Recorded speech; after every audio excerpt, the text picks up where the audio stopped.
Ešte raz sa pozrieme na strechu pred maľovaním. No ako už máme vyčistenú strechu, ale ešte nie je na nej natier. A za chvíľu pôjdeme dávať prvú vrstvu penetračného natieru. Ešte asi treba bude toto okienko a toto soliare oblepiť. Tu už máme oblepené. A bude to pekne. Namaľujeme možno aj komíne.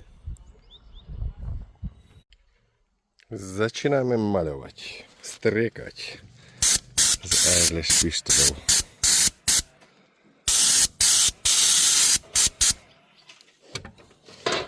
Potom tieto tu treba takto s tým držať, ale ja neviem, či mi sa podarí natáčať aj nastriekať.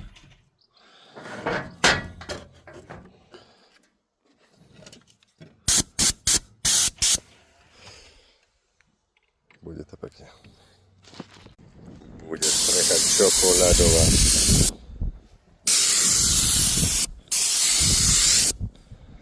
Pekný odten.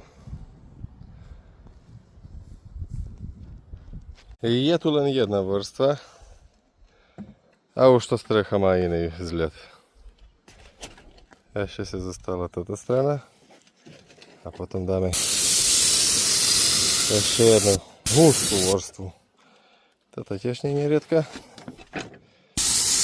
ale trošku musíme rozbaviť farbu toto, aby bramak ju v sebe nasával.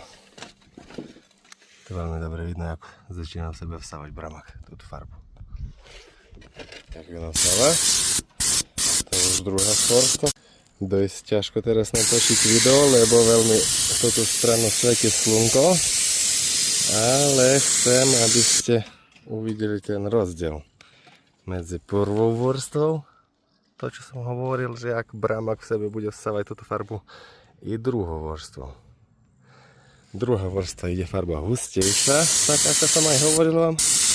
Tak vyzerá dokončená naša práca. Odrenovovaná strecha. Ešte treba dať dole fóliu zo strešných okon. Ale výsledok mne sa zdá, že dosť je dobrý.